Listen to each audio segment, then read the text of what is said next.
Boa tarde, meu irmão, minha irmã, a paz do Senhor para todos que estão me assistindo agora. Hoje é dia 9 de maio, estou gravando no sábado mesmo, mas a aula é para o dia 10 de maio. Peço desculpas desde já, que essa aula é da lição número 7, da qual eu deveria ter gravado na domingo passado, dia 4, se não me engano. Enfim, mas eu passei o domingo passado todo com muita dor de cabeça, amanheci com dor de cabeça e fui dormir com dor de cabeça. Isso é comum, às vezes acontece isso. E eu tomei um remédio, mas não melhorei. Comuniquei ao pastor Bruno, mas peço desculpas, né, porque afinal de contas é um compromisso que eu tenho com o pastor, com a igreja e com os irmãos, né? Mas, enfim, hoje eu estou bem, graças a Deus. E vamos dar continuidade à nossa escola bíblica.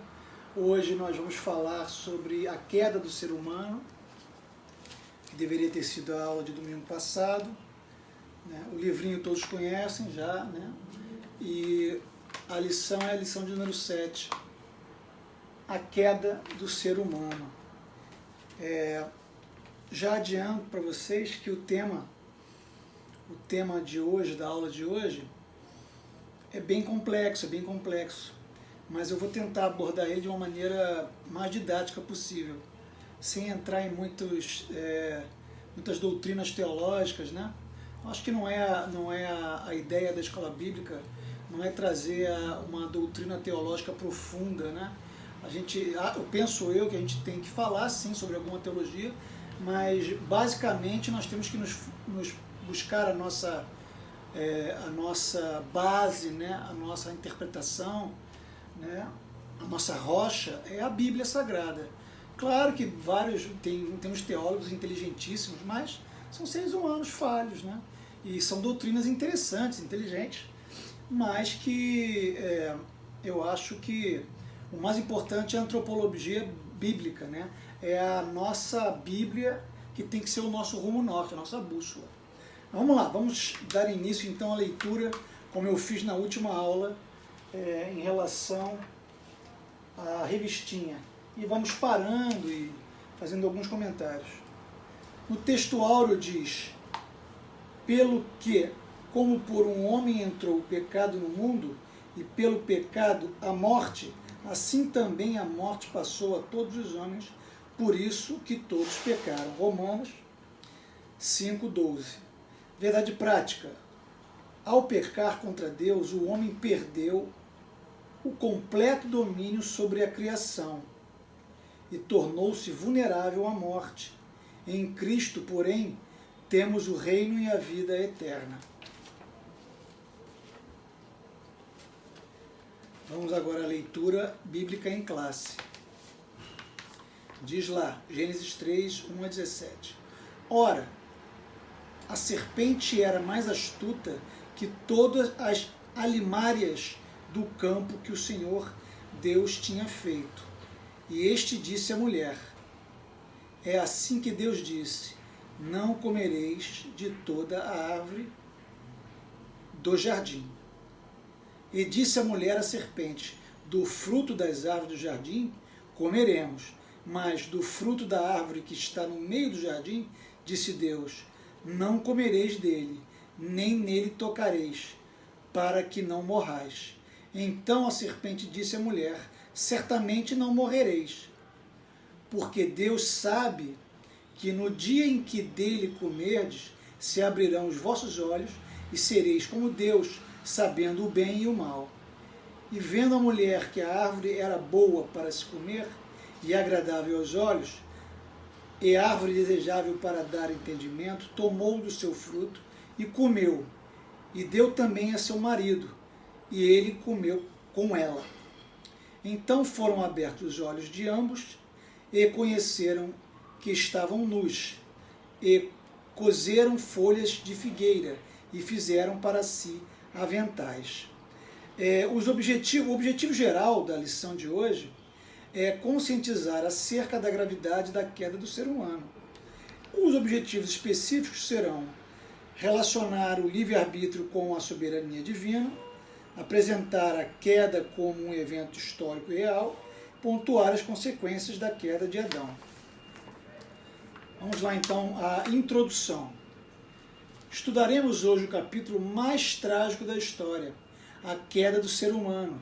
No transcorrer da aula mostraremos que a narrativa do pecado de Adão e Eva, longe de ser uma parábola, foi um evento real, cuja literalidade não pode ser questionada, pois acha-se referendada em toda a Bíblia. Isso aqui é um comentário que o autor do livro faz em relação a que muitos entendem, né, alguns estudiosos, alguns teólogos, querem dizer que no Gênesis 3, né, Gênesis 3, todo o capítulo 3, trata de alguma coisa, algumas são parábolas, que efetivamente aquilo não aconteceu da maneira que foi narrada em Gênesis 3.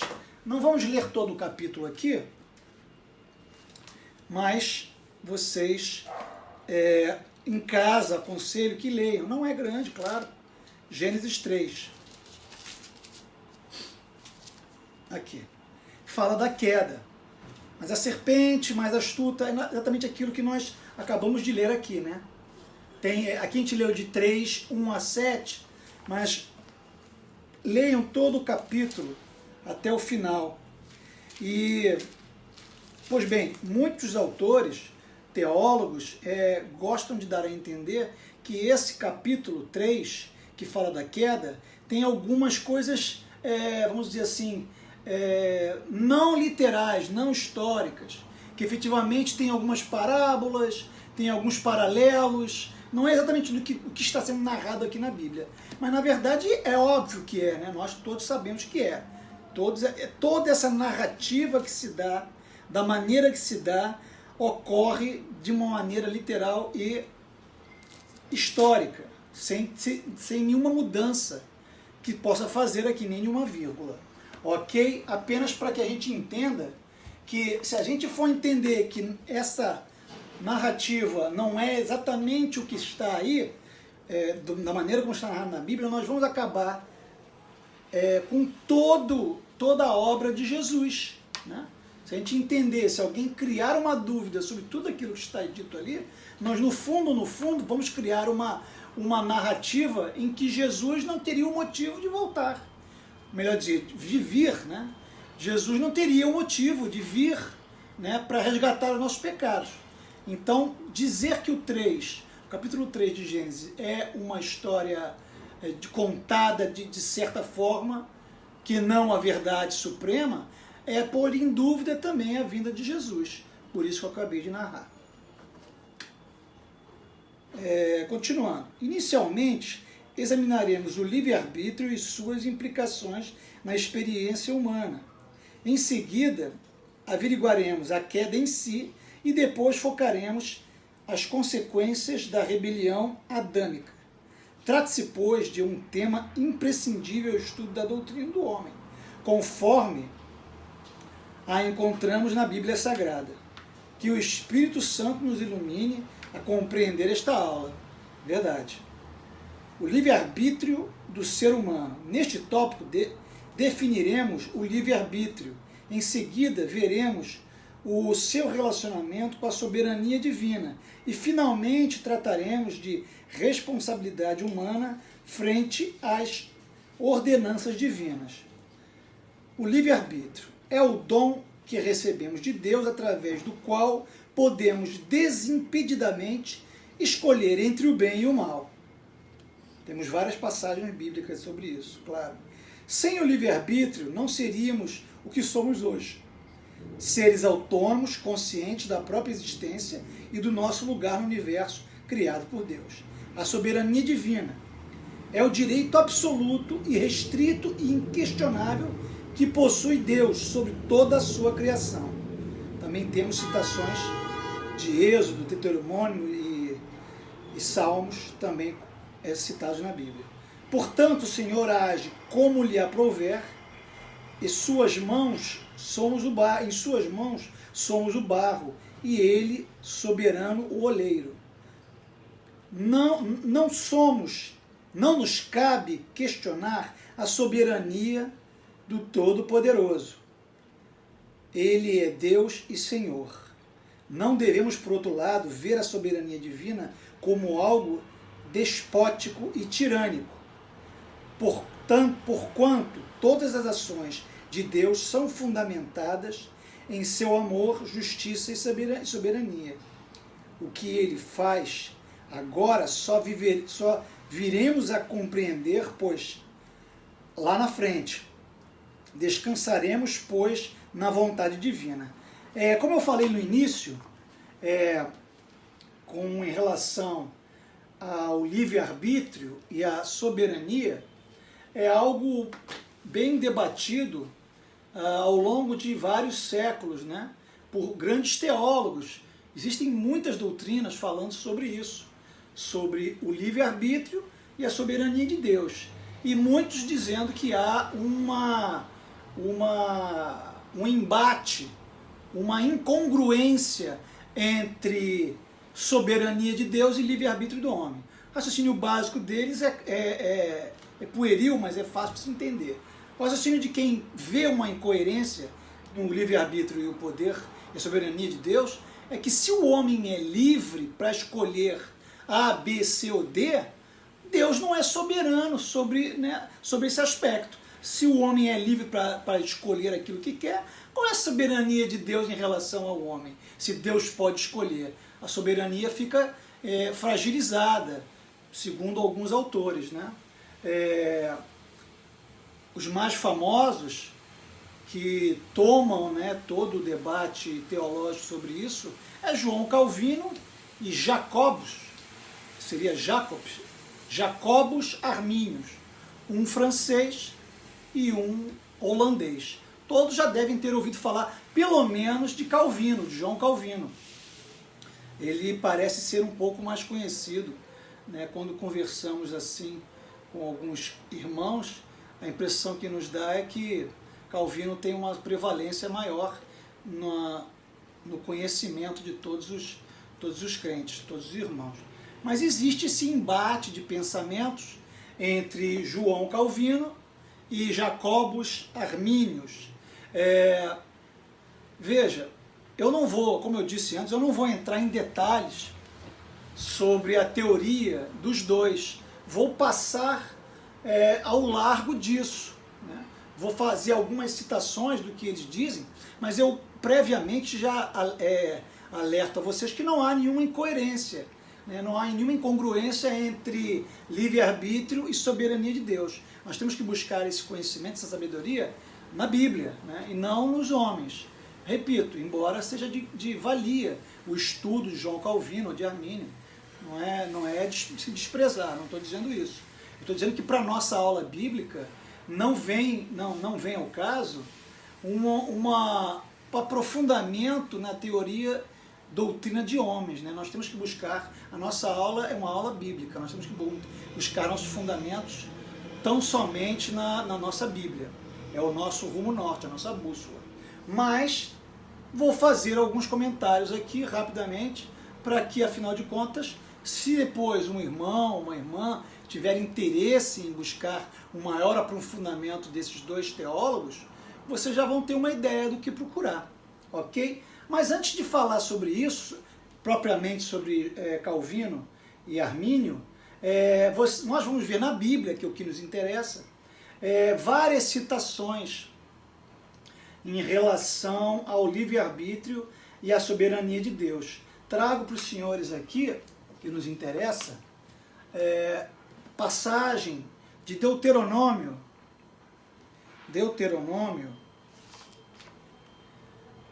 30, 15 a 20. Vamos dar uma olhada rápida em Deuteronômio 30, de 15 a 20. Diz lá, a vida ou a morte. Vejam, hoje coloco diante de vocês a vida e o bem, a morte e o mal. Se guardarem o mandamento de hoje, lhes ordeno que amem o Senhor seu Deus, andem nos seus caminhos e guardem os seus mandamentos, os seus estatutos e os seus juízos. Então vocês viverão e se multiplicarão, e o Senhor seu Deus os abençoará na terra em que estão entrando para dela tomar posse. Mas se o coração de vocês se desviar e não quiserem ouvir, mas forem seduzidos, se inclinarem diante de outros deuses e os servirem, então hoje lhes declaro que certamente perecerão, não permanecerão muito tempo na terra na qual, passando o Jordão, vocês vão entrar para dela tomar posse. Hoje tomo o céu e a terra por testemunho contra vocês, que lhe propus a vida e a morte, a bênção e a maldição. Escolham, pois, a vida para que vivam vocês e seus descendentes. Então está claro aqui que existe o livre-arbítrio. Deus nos dá o livre-arbítrio. Ele deixa claro na passagem de Deuteronômio que existe o livre-arbítrio. Temos outra passagem, aqui mesmo em Deuteronômio 11, de 13 a 15. Diz lá: se vocês de fato obedecerem aos meus mandamentos, que hoje lhe ordeno, de amar ao Senhor seu Deus e de ouvir e de servir de todo o seu coração, de toda a sua alma, então no devido tempo darei as chuvas que a terra de vocês precisa, tanto as primeiras como as últimas, para que vocês recolham o seu cereal, o vinho e o azeite. Nos campos darei pasto ao gado, e vocês comerão e se fartarão. Então, mais uma vez, temos uma passagem em que Deus deixa claro ao homem que há efetivamente o livre-arbítrio. Temos outras tantas passagens, depois vocês podem olhar Mateus 7,17 também. Temos outras tantas passagens com relação. Mas temos também outras passagens que alguns se apegam para dizer que há uma incoerência entre uma visão e outra. Vamos ver Filipenses 2,13. Filipenses 2,13. Diz lá, Filipenses 2,13. Porque Deus é quem efetua em vocês tanto o querer como o realizar, segundo a sua boa vontade. Então dizem aqui alguns teólogos, né, que está dizendo que Paulo está dizendo na carta que porque Deus é quem efetua em vocês tanto o querer como o realizar segundo a sua boa vontade.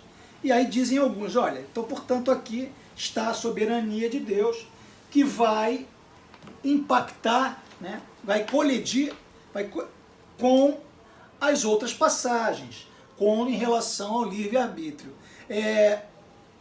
Não acho eu, e a Bíblia também não acha assim, que há uma incoerência entre um e outro. Podemos fazer um simplório raciocínio entre um pai que vai aconselhar um filho, que dá ao filho uma escolha, né, e ele efetivamente escolhe entre A e B. Mas ninguém duvida que o pai tem a soberania de intervir em qualquer outra circunstância. Tanto que na oração, entendo eu, me vem à memória aqui agora, quando Jesus nos ensina a orar, ele nos diz, né, que oremos ao Pai dizendo que seja feita a vossa vontade, né? Pai nosso que está no céu, bendito o vosso nome, seja feita a vossa vontade, assim na terra como no céu. Então, na verdade, nós temos o livre-arbítrio, mas eu, pelo menos, sempre que oro, procuro entregar e repetir a isso que Jesus nos ensinou, de que seja feita a vontade do Senhor, nosso Pai. Porque Ele sabe todas as coisas. Quantas vezes no meu passado, e tenho certeza que no passado de todos vocês, vocês queriam muito uma coisa, e com o passar dos anos, você percebeu que aquilo que você queria ia ser uma desgraça para a sua vida. Eu já tive essa visão, né? Esse aprendizado com Deus, mas é um aprendizado longo. A gente só aprende, muitos aprendem só caindo, só errando, né? Alguns outros aprendem com os erros dos outros. Por isso que tem aquele adágio popular que diz que, não sei quem falou isso, é só uma coisa popular, é um adágio popular que diz que o inteligente aprende com seus erros e que o sábio aprende com os erros dos outros, não é? Então, portanto, quando nós oramos, eu pelo menos, eu tenho certeza que vocês também, vocês fazem essa referência, que esteja nas mãos do Senhor, seja na mão do nosso Pai, porque Ele sabe a melhor coisa. Repito, me deparei várias vezes na vida com coisas que eu tanto queria e que depois de passado alguns anos ou alguns meses, eu olhava para trás e falava, rapaz, se Deus definitivamente tivesse me dado aquilo que eu queria, eu iria me dar muito mal. Então, na verdade, não há uma incoerência entre livre-arbítrio e soberania de Deus, né?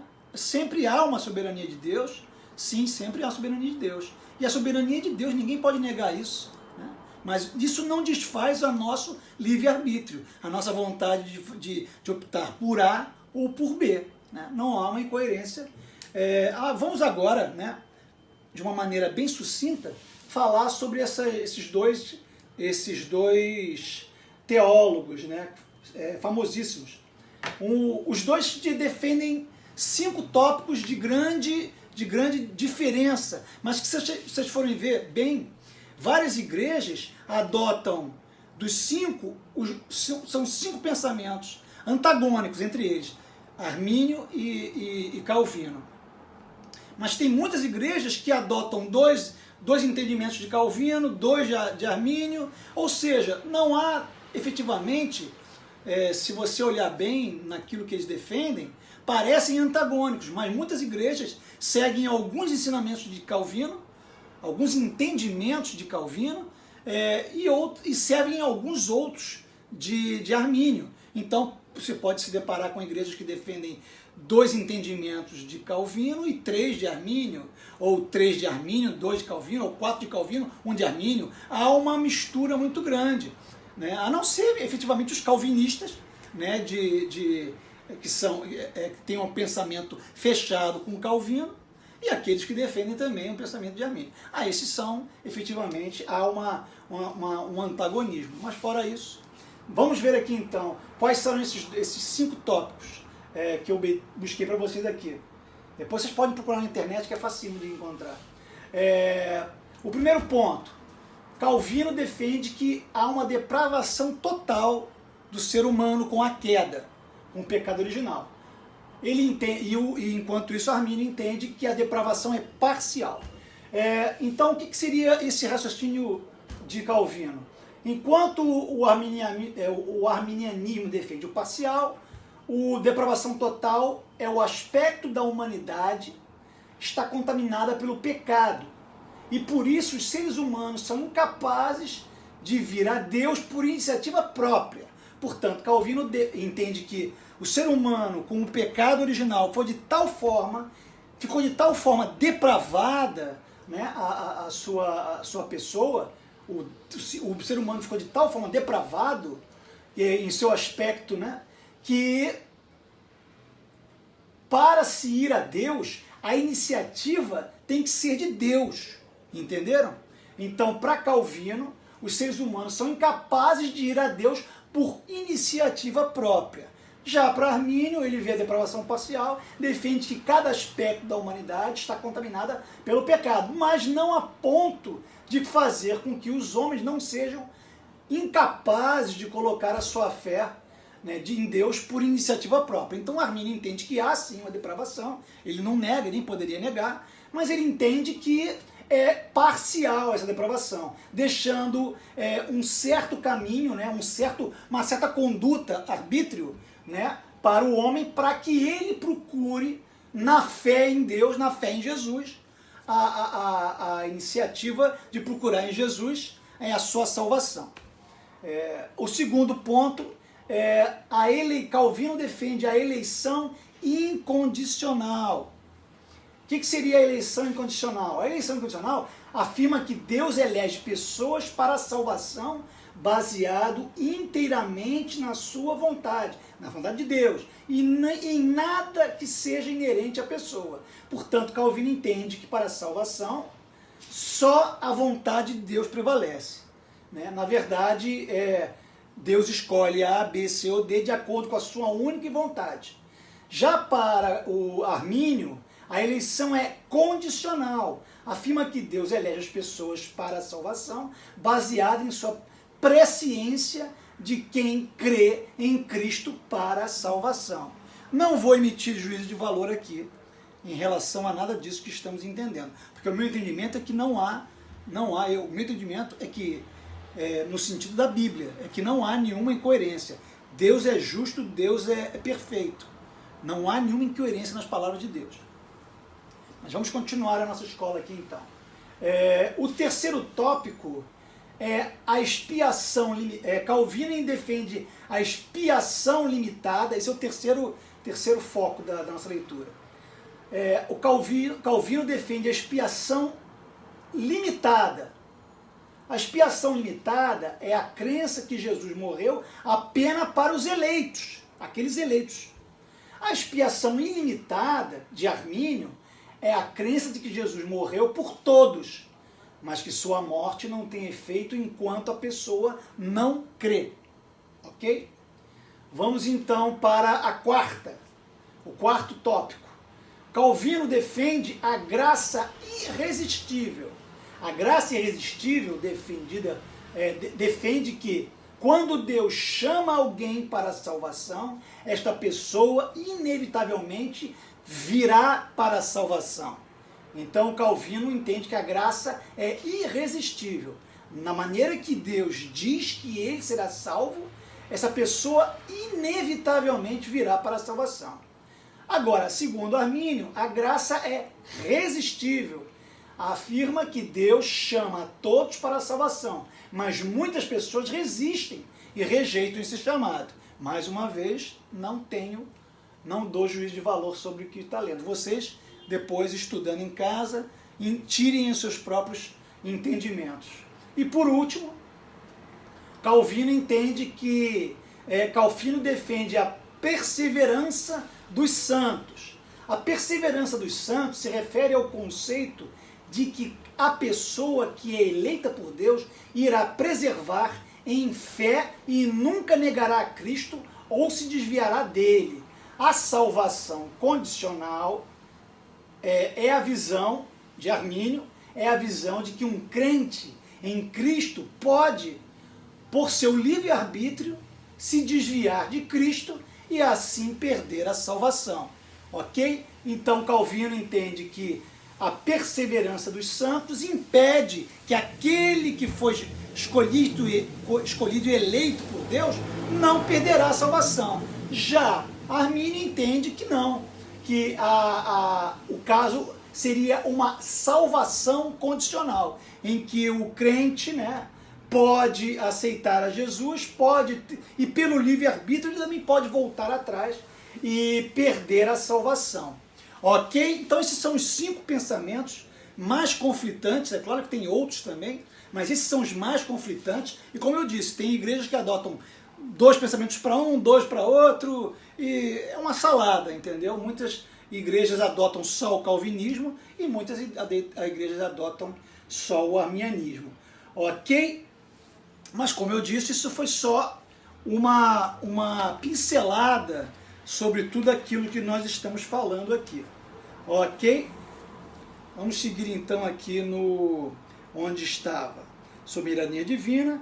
Eu venho agora para a responsabilidade humana, continuando sobre livre-arbítrio. Entre o livre-arbítrio e a soberania divina, encontra-se a nossa responsabilidade. Não resta dúvida de que Deus permite-nos o direito de obedecer-lhe ou não os mandamentos. Todavia, ele nos chamará um dia a prestar contas quanto às nossas escolhas. O juízo final não é ficção, é a realidade que guarda a espécie humana na consumação de todas as coisas. A queda, vamos ao segundo tópico, a queda, um evento histórico e literal, como já havia explicado. A apostasia de Adão e Eva deu-se em consequência do conflito entre o livre-arbítrio humano e a soberania divina. Neste episódio houve a possibilidade da queda, a realidade da tentação e a historicidade da queda. A possibilidade da queda. Em sua inquestionável soberania, Deus criou Adão e Eva livres, permitindo-lhes o direito de obedecê-lo ou não. Todavia, A ordem do Senhor concernente à árvore da ciência do bem e do mal era bastante clara. Se eles optassem por ignorá-la, teriam de arcar com as consequências de seu ato.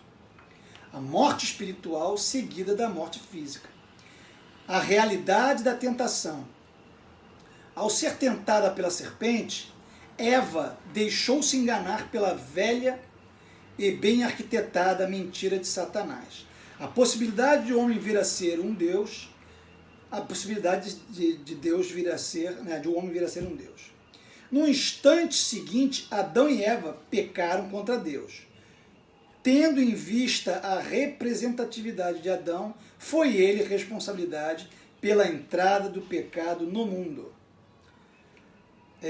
Me faz lembrar, bom, vamos parar aqui rapidamente para falar alguma coisa que me vem à cabeça em relação a uma pergunta. Deixa eu anotar aqui onde eu parei. Acho que é aqui, né? Parei aqui. Ok. Muitos se perguntam também em relação à criação do pecado, a criação do mal. Vocês já devem ter ouvido essa pergunta. Isso é pergunta muito utilizada até por ímpios, né? Pessoas ímpias gostam muito de usar essa colocação, né? Por exemplo, por que se Deus criou todas as coisas, Deus também criou o mal e, portanto, essas coisas ruins que acontecem, aí eles sempre gostam de usar um fato de uma grande catástrofe, né? Por exemplo, ou morte de crianças, ou pessoas que morreram de fome ou de alguma doença, dizendo que esse mal foi o homem foi Deus que introduziu. E vem a pergunta, então Deus criou o mal? É uma pergunta que todos fazem, e até crentes fazem também, por que não? E a resposta que eu lhes dou é que a Bíblia, que nós buscamos o nosso fundamento, a Bíblia efetivamente ela não diz com nenhuma afirmação clara, né, que Deus criou o mal, ou seja, que Deus criou o pecado, né?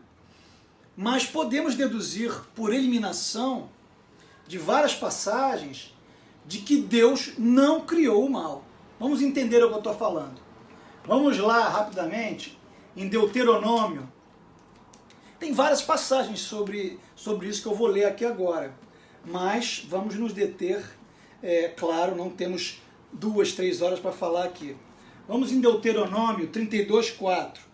Diz lá, Deuteronômio 32:4. Eis a rocha, suas obras são perfeitas, porque todos os seus caminhos são juízo. Deus é fidelidade, nele não há injustiça. É justo e reto. Vamos a 2 Samuel. 2 Samuel 31. Diz lá, 2 Samuel 31. O caminho de Deus é perfeito. A palavra do Senhor é confiável. Ele é escudo para todos os que nele se refugiam. E tem também Salmos. Salmos, que é o mesmo texto, muito parecido. 18:30. 18:30. Salmos 18:30. 18:30. Diz lá: o caminho de Deus é perfeito, a palavra do Senhor é confiável, ele é escudo para todos os que nele se refugiam. Muito semelhante, né? Essas duas passagens, em 2 Samuel e Salmos 18:30.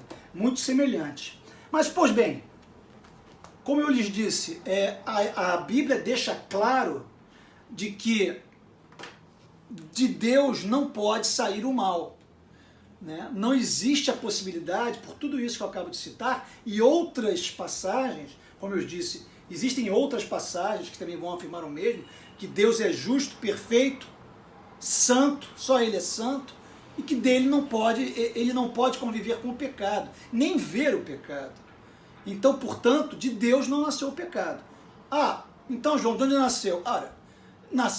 Quando você faz um raciocínio de exclusão, só o que sobra é o homem e Satanás, né? Os anjos caídos. Então, portanto, nós sabemos que Deus não criou o mal. Ah, mas João, mas não está na Bíblia dizendo isso.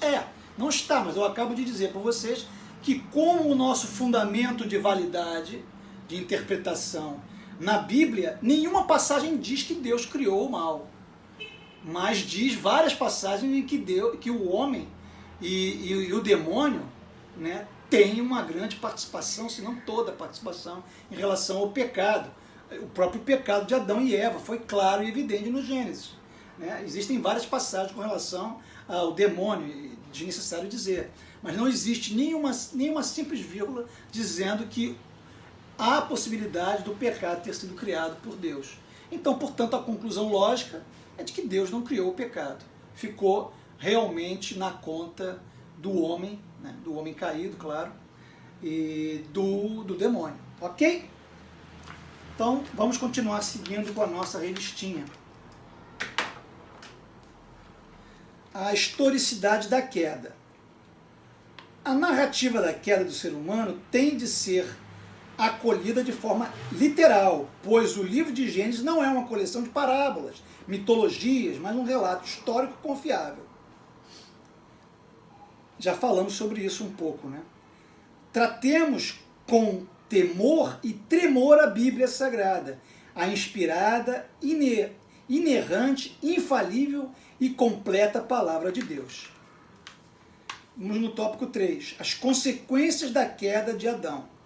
Devido à sua rebelião contra o Senhor, a raça humana teve de arcar com pesados encargos, a consciência do pecado, a perda da comunhão com Deus, a transmissão do pecado às suas gerações subsequentes, a enfermidade da terra e, finalmente, a morte física. Lembrando que nós éramos imortais. Seríamos, né, se não cometêssemos o erro de Adão. A consciência do pecado. Ao tentar a mulher, a antiga serpente prometeu-lhe consciência divina, mas o que os nossos pais herdaram foi uma consciência pecaminosa, geradora de obras mortais. O pecado leva-nos a perder o brilho do rosto e o vigor físico. Eis porque o homem precisa nascer da água e do Espírito. A perda da comunhão com Deus. Em consequência do seu pecado, Adão e Eva foram expulsos da presença de Deus. De agora em diante, não poderiam mais viver no jardim do Éden, onde diariamente conversavam com o Senhor, mas apesar de haverem ofendido a Deus, continuaram a ser alvo de seu imenso, eterno e infinito amor. Não é verdade? Temos essa passagem aqui, que eu acho que é uma... que a gente deve... vou marcar aqui, que a gente deve dar uma olhada, falando sobre esse amor de Deus. Vamos lá em João 3,16. João 3,16. Ou seja, apesar de nosso pecado, apesar do pecado original, e Deus ter que se afastar de nós da maneira que essa intimidade que Deus tinha com Adão e Eva foi perdida. Mas você veja que Deus não deixou de falar com o ser humano e não deixou de amar o ser humano. Aí vamos ler aqui 3,16. João 3,16. Diz lá: porque Deus amou o mundo de tal maneira que deu seu Filho unigênito para aquele que nele crê não pereça, mas tenha vida eterna. Porque Deus enviou o seu Filho ao mundo, não para que conhecesse o mundo, mas para que o mundo fosse salvo por ele. Veja que amor incondicional que o nosso Senhor tem para com o homem, apesar do seu pecado, né? Do pecado que gerou todas essas consequências que estamos lendo aqui. Desde a queda, o ser humano, para reatar a comunhão com Deus, tem de aproximar-se dele pela fé. Nesse retorno, não estamos sós. Jesus Cristo é o nosso medianeiro, eficaz. Ele é o verdadeiro Deus e o verdadeiro homem. 3. A transmissão do pecado a espécie humana. Sendo Adão o pai de toda a raça humana, o seu pecado acabou por alcançar a todos os homens. Aquilo que chamamos de pecado original contaminou universalmente a humanidade, até mesmo o recém-nascido. Já traz consigo essa semente. Embora a criança na fase de inocência não tenha experiência do pecado, a iniquidade adâmica acha-se impregnada em seu interior, prestes a ser despertada. Somente em Cristo podemos vencer tanto o pecado original como o experimental. Muitas crianças são recolhidas por Deus na fase da inocência, apesar da iniquidade dos pais. Entre os que morreram sem a experiência do pecado, acham-se os inocentes assassinados por Herodes. Está lá em Mateus 2,16.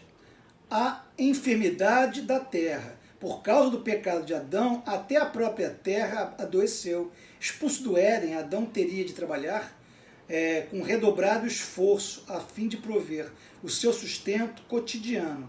Desde então, nosso planeta vem sofrendo com fomes, tremores, terras e inundações. Em suas epístolas aos Romanos, o apóstolo Paulo descreve a terra como gemendo por causa das expectativas quanto às últimas coisas. Mas quando o reino de Deus manifestar-se, logo após a grande tribulação, o planeta será curado de todas as suas enfermidades. A morte física. O homem não foi criado para experimentar a morte física. Nesse sentido, podemos dizer que somos criados imortalizáveis, com a possibilidade de viver infinitamente. Não somos a eternidade, mas, de igual modo, a imortalidade achavam-se no ser humano. A morte é a mais triste consequência do pecado. Todavia, a pior morte que alguém pode experimentar é a separação eterna de Deus, a segunda morte. Quanto a nós, os que já recebemos Jesus Cristo como nosso Senhor e Salvador, a morte não terá efeito, porque Ele é a ressurreição e a vida. Muito bonito. Conclusão. Dois fatos marcam a doutrina do homem nas Sagradas Escrituras: a criação e a queda. À primeira vista, o pecado de Adão trouxe graves consequências à criação. No entanto, Deus jamais foi surpreendido por qualquer fato. Ele não é um ser reativo, nem vive de improvisos. Nenhum processo, quer no céu, quer na terra, jamais o surpreendeu, porquanto ele é o ser supremo da excelência. Ele é o que é, o Deus bendito eternamente. A fim de sanear o pecado do homem, Deus, em sua presciência, já havia separado o imaculado Cordeiro, Jesus Cristo, desde a fundação do mundo, para redimir-nos de todos os pecados. E vocês sabem, né, que nós chegamos aqui para refletir um pequeno questionário, né?